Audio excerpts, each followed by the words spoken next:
Իսկ դու արդեն որոշել ես, թե որ երկրներ պիտի այցելես 2025 թվականին։ Եթե դու էլ ես հոգնել օրեր շարունակ հարցումների անպատասխան մնալուց, դիմիր Travel with N տուրիստական գործակալություն, սպասեցնել չեն տա, անմիջապես կստանաս լավագույն առաջարկները, տուրփաթեթներ, ավիատոմսեր, հյուրանոցների լայն ընտրանի, էքսկուրսիաներ, սոցփաթեթի սպասարկում եւ ամենակարևորը՝ 24/7 ձևաչափով բարեհամբույր սպասարկում։ Travel with N 095 89 20 48 Բարև ձեզ հարգելի հետևորդներ, մենք շարունակում ենք կարևորագույն թեմաների քննարկումները։ Այս բան ես զրուցելու եմ քաղաքագետ Ռոբերտ Մարգարյանի հետ։ Շնորհակալ եմ, պարոն Մարգարյան, մեզ միանալու համար, ժամանակ տրամադրելու համար։ Մինչ այն թեմաները, որն առանձնացրել էի ձեզ հետ զրուցելու համար, դրա մասին խոսելու կուզեի խոսեինք Գյումրու ընտրությունների մասին։ Արդյոք ձեզ համար սպասելի էր այս արդյունքները եւ ինչ են նշանակում այս արդյունքները, խնդրեմ։ Շնորհակալություն։ Ես կարծում եմ սպասելի էր, այսինքն նախապես դուրսից որ նայում էի գուշակելի արդյունքներ էին, այսինքն գոնե տոկոսները գուցե մի քիչ դժվար կլիներ գուշակել այդպիսի բաժանումը, բայց հերթականությունը որ կար, կարծում եմ հենց այն բանն է, որ բոլորն էլ ակնկալում էին եւ մոտավորապես հենց այն եղավ որ կա։ Բայց արդյունքները հիմա իր ընդհանրության մեջ շատ հստակ կերպով խոսում է այսինքն ԿՊ-ի իշխանություն չունենալու մասին եւ նրանց վարկանիշի խիստ նվազման մասին, ինչը բոլորս արդեն գիտենք այդ մասին, նաեւ ընդդիմության հաղթանակը, որ կարողացան տարբեր ձայներով ունենալ, դա որոշակի ինչ որ արդյունքների է մեզ հանգեցնում ընտրությունների կապակցությամբ։ Գոնե ինձ համար կարևոր մի խնդիր կար Գյումրի ընտրություններում, որ ամեն դեպքում իր բոլոր թերություններով հանդերձ ընտրություններն էլ կարելի է նկատի առնել որպես այն տարբերակներից մեկը, որը Նիկոլին իշխանությունից հեռացնելու համար կարող է քննարկման թեմա դառնալ, որտեղ ասում եմ Գյումրու ընտրությունների շատ բան կարծում եմ փոխեց մեր իրականության մեջ եւ հիմա այսօր նայում էի լուրերը, դեռ շատ շատեր ովքեր մինչեւ գուցե մեկ շաբաթ առաջ ընտրություններին տարպես դեմ էին, հիմա սկսում են կամաց խոսալ այդ թեմայի մասին, կարծես դրանք են համոզում, որ ընտրությունները լավ արդյունք են տալիս։ Բայց Գյումրու ասում եմ ընտրությունների արդյունքը շատ հստակ կերպով ուրախալի են առումով, իհարկե վերջին հաշվով վատ է նա որ ԿՊ-ն դեռ ինչ որ ձայներ ունի, այսինքն չպետք է դա նաև ժխտենք, այսինքն հարցի չպետք է այդպես էլ միանգամից ողջավորվենք ամեն ինչը բրծավ վերջ մենք վերջնական ենք, բայց վերջնաշով նրանք ինչ որ ձայներ ունեն եւ դա նույնպես ցավալի է, բայց ամեն դեպքում այդքան ձայն ցանկացած իշխանություն ես կարծում ցանկացած քաղաքում ամեն դեպքում պետական ռեսուրս օգտագործելով իր հնարավորությունները օգտագործելով նաև եթե խոսքը գնում է տեղական ընտրությունների մասին վերջապես այդ մարդիկ բոլորն էլ Գյումրու մարդիկ են ունեն իրենց շրջապատը չի կարելի բացառել որ պետք իրենց շրջապատը իրենց ձայնը տալիս ասենք այդ ամբողջ գործոնները նկատի առնենք այդքան ձայնը որ ԿՊ-ն ապահովեց ամեն դեպքում թեև ուրախալի չի բայց չի կարող մի քիչ հիասթափեցնել բայց շեշտում եմ մյուսների արձանագրած արդյունքները կարծում եմ ուրախալի է եւ ինչ որ մեզ պետք է եզրակացությունների հանդես։ Պարոն Մարգարյան, հիմա որքան էլ արդյունքները արձանագրվեցին եւ այո փաստվեց որ Նիկոլ Փաշինյանը ոչ միայն չունի վարկանիշ, որով կարող է իշխանության մնալ, այլ նաեւ չի կարողանում իրեն ուղիղ սատելիտ հանդիսացող ուժերի անցկացնել, ինչ որ տոկոսներ ապահովել բայց այնուամենայնիվ անգամ այս պարագայում ինչ որ հարցեր ձգձգվում են հիմա օրինակ Մարտուն Գրիգորյանը երեկվանից ինչ որ կիսա լռության ուխտ է հաստատել չնայած շատ པարզ գործողություն պիտի անի ուղղակի պիտի հայտարարի որ ոչ թե միանում է Վարդան Ղուկասյանին այլ իր ավականներ կքվեարկեն այնպես որպեսզի Վարդան Ղուկասյան դառնա քաղաքապետ Ինչու է այս հարցում ձգձգումներ լինում, ինչ պատճառներ կարող է ունենալ Մարտուն Գրիգորյանը նման ձգձգումներ անելու, ինչ որ անհասկանալի հայտարարություններ անելու համար։ Դե գիտեք, ընդդիմությունը եթե տարբեր, այդպես ասած, դեմքերով է ներկայացել, տարբեր կուսակցություններ, տարբեր ազգային ուժեր, այստեղ Գյումրում շատ էլ այդքան կուսակցություններ չկային, կարծեմ ձեր մատնանշում, եթե չեմ սխալվում 5-րդ հեռուստաընկերության մեջ շատ ճիշտ եք ասել, միայն երկու քաղաքական ուժեր էին, որ իրենց իսկական դեմքով էին ներկայացել, մյուսները հիմնականում, որտեղ պիտի ինչ-որ քաղաքական ուժի անվտանգ ներկանային այդպես էր եղել։ Ամեն դեպքում տարբեր վերջին հաշվով մոտեցումներ ունեն, տարբեր դեմքեր են եւ վերջին հաշվով բոլորն էլ ցանկանում են այս արդյունքներից ինչ որ առավելագույն իրենց համար ձեռք բերեն։ Այդ լրությունը ես կարծում եմ ինչ որ կուլիսային խնդիրների հարց կար Կարծում եմ բոլորիս համար ակնհայտ է, որ ամեն դեպքում Վարդան Ղուկասյանի քաղաքապետ դառնալը ոչ միայն Նիկոլի համար ցանկալի չէ, նաև կան որոշ ուժեր, որոնք ինչ-որ կերպով դեմ են, որպեսզի Վարդան Ղուկասյանը ասենք հիմա կարողացել է այդ ձայները հավաքի նաև քաղաքապետի պաշտոնը ստանձնի, եւ թեև ամեն դեպքում չեն կարողանում ինչ-որ ձևով բացահայտ կերպով դա հայտարարեն, կարծեմ խնդիրը ձգձգելով փորձում են կուլիսներում ինչ-որ կերպով ուրիշ տարբերակների մասին գուցե քննարկել, գուցե խոսալ, գուցե համաձայնության գալ։ Հիմա ես չգիտեմ ինչ ա եղել վերջնական համաձայնությունը, ըստ երևույթին կարծես ինչ որ հայտարարություն պետք է այսօր Մարտուն Գրիգորյանն անի, եթե հայտարարությունից հետո կարելի է շատ ավելի հստակ ասել, թե ինչ ա փոխհամաձայնությունը եղել, բայց այդպես կողմնակի խոսակցությունները, որ օրվա ընթացքում կային, ես հերվից կարողանում եմ հետևել, ըստ երևույթին կարծես փոխքաղաքապետի պաշտոնների վրա ընդհանրապես հարց կար, նաև կարծես հարցադրված եղել ընդհանրապես Վարդան Ղուկասյանի մասին, չլինի քաղաքապետության հարցը չդրվի մեկ ուրիշ տեխնացուի, ոչ Մարտուն Գրիգորյան, ոչ Վարդան Ղուկասյան, նրա տեխնացությունը բերվի որպես երրորդ դեմք եւ դրա շուրջ համախմբում կատարվի։ Ինչ ա եղել արդյունքը ես չգիտեմ, հիմա կարծում եմ պիտի սպասենք տեսնենք Մարտուն Գրիգորյանի հայտարարությունը ինչ ա լինում, դրանից հետո կարելի է շատ հստակ եզրակացության գալ։ Բայց ամեն դեպքում կարծում եմ շատ ակնհայտ էր բացատրելու կարիք չկար, որ Մարտուն Գրիգորյան, Ռուբեն Մխիթարյան նրանք կարծես շատ ավելի մոտիկ դաշտում են իրար հետ գտնվում, Վարդան Ղուկասյանը մեկ այլ կողմն է գտնվում, հիմա Կարեն Սիմոնյանն է լրիվորեն այդ մյուսները այդպես ասած ամենը տարբեր քաղաքական բան, բայց հիմա վերջնաշով այդ բասավորումները, որ կա մի քիչ կարծում եմ այդ պատճառներից մեկն էր, որ փորձում էին ամեն դեպքում կարողանան այս արդյունքներից, որ կա առավելագույնը ձեռք բերեն, գոնե հիմա եթե չեն կարողացել երկրորդ տեղը գրավել ընտրություններում Գյումրյունը, կարողանան ինչ-որ կերպով պարտադրել հիմա ինչ-որ կողմնակի հարցեր առաջ քաշել Վարդան Ղուկասյանի անձի շուրջ կամ մյուսների, այդպես ասած փորձեն այդ քաղաքապետի պաշտոնը գոնե իրենցով անեն, հիմա ինչքանով են հաջողել, ինչ պաշտոններ են կարողացել, ինչպիսի համաձայնություն եղել, ասում եմ, պիտի սպասենք հայտարարության օրվա ընթացքում խոստացել է Մարտուն Գրիգորյան հանդես կա, դրանից հետո կարող ենք ավելի հստակ գնահատական տալ։ Պարոն Մարգարյան, հիմա ինձ համար մի բան է անհասկանալի, ակնհայտ է, որ եւ Մարտուն Գրիգորյանը եւ Ռուբեն Մխիթարյանը փոխկապակցված են երրորդ նախագահ Սերժ Սարգսյանի հետ, բայց հետաքրքիր եւ այս պարագայում Մարտուն Գրիգորյանն է, որ չի միանում ընդհանուր համախմբվածությանը, ինչով է պայմանավորված այն, որ նույն քարոզչական շրջանակները, որոնք թիրախավորում էին, ասենք, Անդրանիկ Թևանյանին, Մայր Հայաստանին, Ռոբերտ Քոչարյանին, հա, Հայաստան Դաշինքին, հիմա Մարտուն Գրիգորյանի չարածի համար փորձում են քարոզչական, այսպես պատկեր ստեղծել, որ ահա այդտեղ էլ մեղավոր է Ռոբերտ Քոչարյանը, կամ որ այ Վարդան Ղուկասյանը չի միանում մնացածին, չնայած երկու քաղաքական գործիչները միավորները հայտարարել են, որ իրենք իրենց ձայները տալու են Վարդան Ղուկասյանին եւ ըստ էության մնում է մեկի միավորման խնդիրը կամ աջակցության խնդիրը եւ դա Մարտուն Գրիգորյանն է, որը հանրապետականի ֆրակցիայի անդամ է։ Այդ տրամաբանությունը ինքան թույլ է այդ մարդկանցը, որ ներկայացնում են ինչու Վարդան Ղուկասյան, գիտեք նույնիսկ անդրադառնալը մի քիչ անիմաստ է լինում, գիտեք գյումրեցիները վստահել են Վարդան Ղուկասյանին որպես երկրորդ դեմ ԿՊ-ից հետո ամենաշատ ձայն ինքն է շահել, բնականաբար ինքը պետք է լինի առաջին տեխնացուն քաղաքապետության համար, մի կողմ թողած իր բոլոր անհատականության տծուց իր անձի հետ կապված բոլոր խնդիրները, վերջնաշով դա Գյումրու ժողովրդի կատարած ընտրությունն է։ Եթե պիտի համախմբում լինի, առաջին հերթին շատ պարզ է, ոչ թե Վարդան Ղուկասյանը պիտի գնա ուրիշների հետ միավորվի, այլ ուրիշներն են, որ պետք է գան փորձեն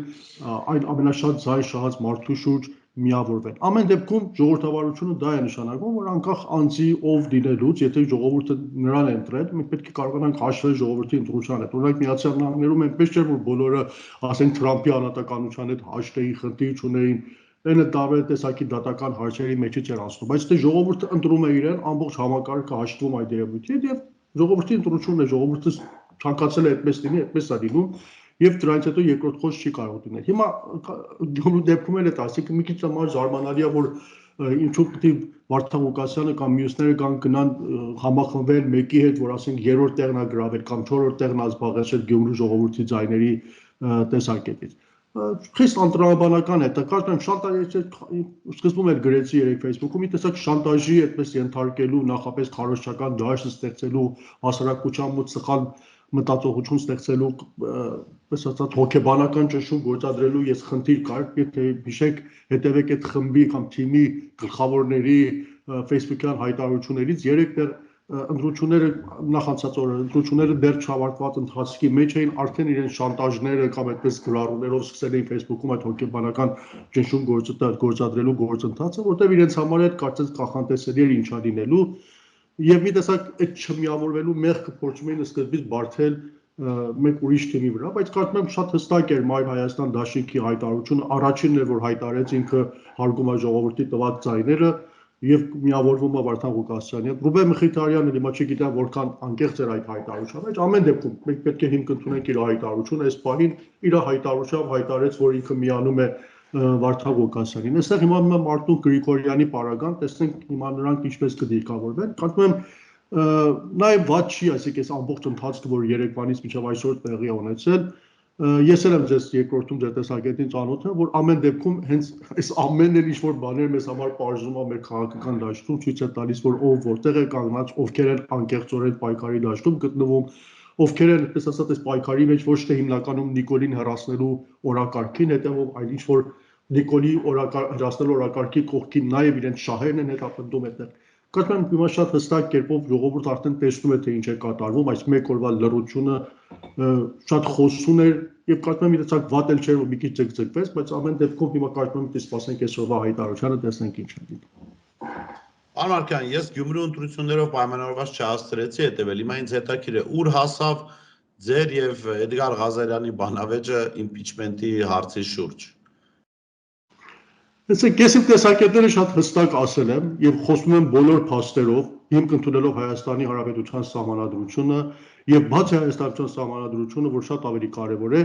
նաեւ ազգային ժողովի ընթացակարգ կանոնակարգը, որի համաձայն այդ իմպիչմենտը տեղի ունենալու, որովհետեւ այդ իմպիչմենտը ոչ թե Սահմանադրության շրջանակներում, այո, 4 հատ կետ ես բացատրել եմ իմ լայվի ընթացքում,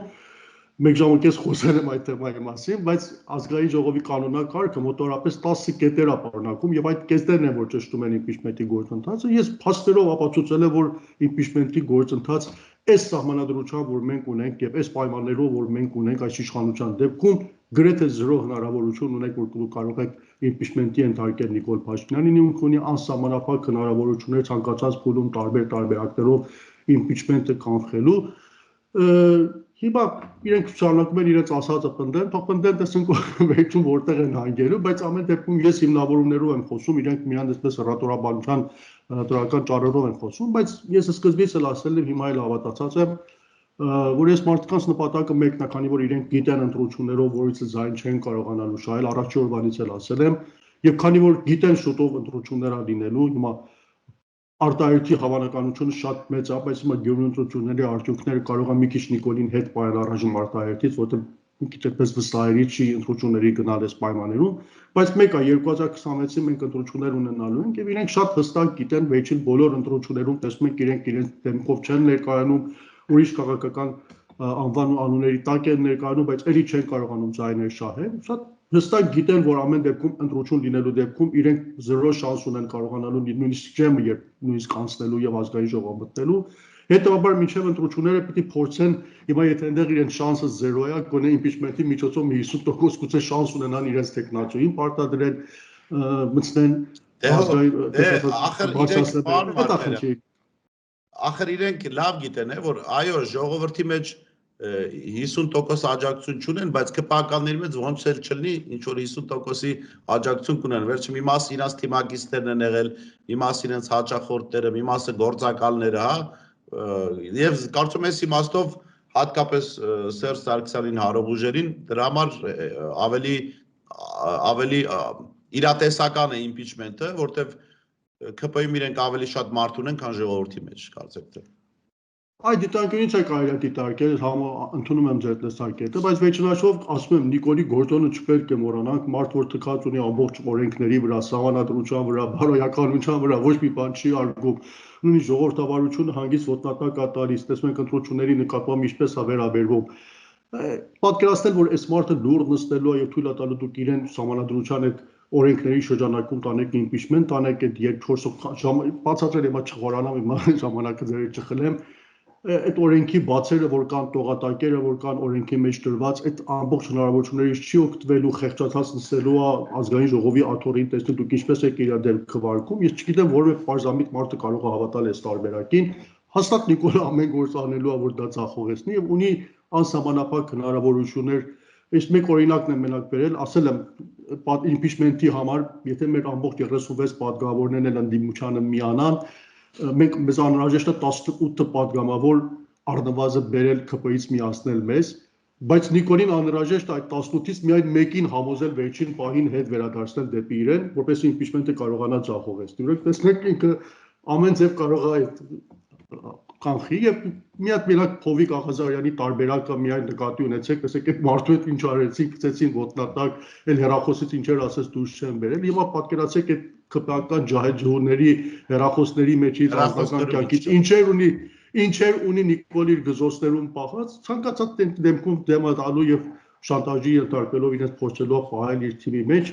այլ առավելագույն ասում եմ որ կարող է վերջի փուլում հրաժարական տա մեկ ուրիշի ներկայացնի տարբերակներ կա ես բացատրել եմ հետո այս պատկերացում այս ձևաչափով ես կարծում եմ հասնել impeachment-ի մի տեսակ անիմաստ է իրենք էլ գիտեն որ չեն հասնելու եւ հիմա կարեւորն է որ խնդիրը գցում են ուրիշների դաշտը որ դուք գնացեք ես ինչ գիտեմ թե տեխնացուի անունը գրեք մենք տեխնացուի խնդիր չունենք կարեւոր չի մեզ համար մենք փողոց կգեներացնենք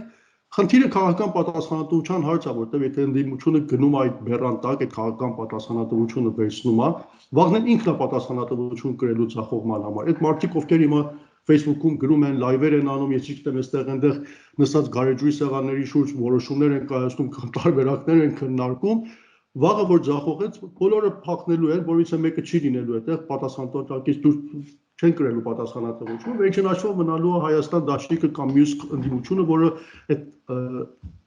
նախաձեռնության տակ ստորագրել է, գալու են իրեն պատասխանատու համարել։ Մի հատ տեսեք Ռոբերտ Քոչարյանի տարբերակ ընտրությունները մարդը մի անգամ նույնիսկ չի ասել եկեք իմ դեպ ընտրությունների մասնակցել, որից է մեկի գրավոր թուղթ չի տվել 2021 թվականին գրելու այ չի գրելու։ Հիմա սա պատասխանատվությունը գցել են Ռոբերտ Քոչարյանի վրա, որ ինքը մեծի տարեց ընտրությունների,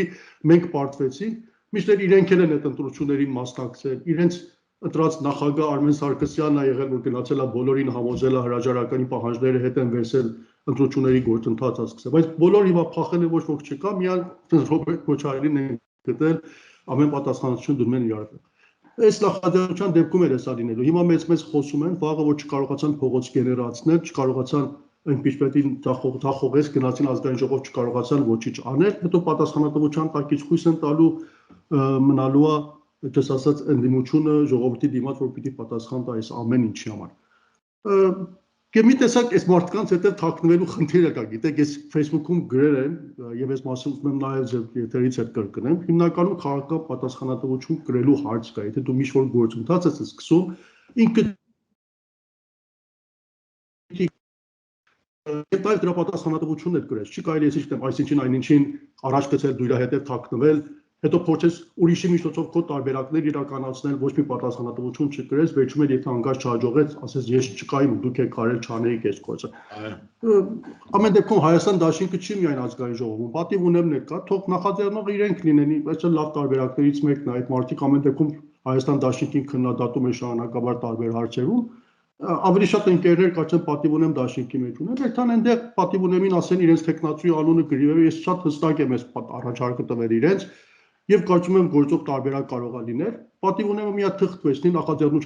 նախաձեռնողը ինքը լինի այդ impeachment-ի, իր տեխնացուի անունը, ումին էլ ցանկանում է թող գրի վերևը, բոլորովին կարիք չկա այդպես տարբեր տարբերակներով առաջնորդեն։ Իր անունը գրի այդ նախագծի վերևը, իրենք առաջինը ստորագրեն այդ նախաձեռնության տակ, իրենց 6 պատգամավորները որ ունեն, հրապարակավ էլ հայտարարեն, որ այս նախաձեռնությունը մենք ենք սկսում, մեր խմբակցությունն է սկսում, հետո տանեն դնեն Հայաստան դաշինքի դիմաց, տեսնեմ Հայաստան դաշինքը կստորագրի, թե չի ստորագրի, ես հաստատ եմ ասում, այն մարդիկ կմիանան ամեն դեպքում, եթե քաղաքական պատասխանատվությունը իրենց չի, հիմա պատիվ ունենն է սկսում, թող ինքն էլ հետո գնա, եթե կարող է հաջողեցնի, իր տեխնացուն է թող լինի վարչապետ, փառքն ու պատիվն ու պսակն էլ իրենց լինի։ Բայց եթե չհաջողեց, հետո պիտի հաջողություն ունենան պատասխանատվությունը իրենք իրենց վրա վերցնեն, ասեն մենք արեցինք, մենք ձախողեցինք, մենք ենք պատասխանատու։ Հիմնական խնդիրը սա է, հիմա ուրիշների դեմքի հետ թաքնվելով Հավիտյան կարող ես մեզ խոսել փողոց գեներացնել։ 2.5 տարի եթե փողոց գեներացնող էին, այդքան մարդ կարող էին դուրս բերել, թող բերեին փողոց, Հանրապետության հրապարակի հասցնել են գիտեն, Ազատության հրապարակի հասցնել են գիտեն, Կառավարության շենքի հասցնել են գիտեն, Ազգային ժողովի հասցնել են գիտեն։ Մի 50,000 մարդ անեին, 100,000 չի ուզում։ 50,000 մարդ անեին, տանեին այդ շենքերի դիմաց այս 2.5 տարվա ընթացքում հանրահավաք անեին, տեսնեմ որ մի ընդդիմությունը կդիմադրեր, չէր գնա impeachment անել։ Հիմա վաղ այդ մարդիկ սկսեցին փողոք չգնացվեց, ով է պատասխանատուն, ինչ է լինելու դրա արդյունք։ Այս է խնդիրը, որ հիմնականում պետք է նկատի առնել եւ ժողովուրդը հիմնականում փորձում են ապակողնորոշել սխալ տեսակետներ ստեղծել։ Իմ կարծիքով ընտրությունների տարբերակը շատ ավելի հաջողության մեծ շանս ունի, որտեղ վերջին հաշվով քո ձեռքում այդ գործողությունը, երբ որ դու ավելի շատ որտեղ վերջնաշում այդ падգամավորների հետ գործ ունես, որոնց վրա Նիկոլը կարող է ազդել, ժողովրդի հետ գործ ունես, գրագետ աշխատանք տանելով, տեսանք օրինակ Գյումրու ընտրությունների տարբերակ, ամեն դեպքում ժողովուրդն էլ անտարբեր չի, եթե ճիշտ ես աշխատում, լավ ես աշխատում, կարող ես վերջնաշում ժողովրդի վրա շատ ավելի շատ հույս տնես, քան ասենք ԿՊ-ի հետ քանի падգամավորների վրա, որոնք ամեն ձևի կախվածություն ունեն Նիկոլ Փաշինյանից։ Շնորհակալ եմ, պարոն Մարգար, հետաքրքիր զրույցը։ Մենք շարունակենք հետևել Գյումրու իրադարձություններին եւ վստահաբար հնարավոր զարգացումների դեպքում եւս ծեծետ քննարկում կունենանք։ Ես շեշտեմ զրույցում եկա ԱԿ գետ Ռոբերտ Մարգարյանից, տեսություն կհանդիպենք։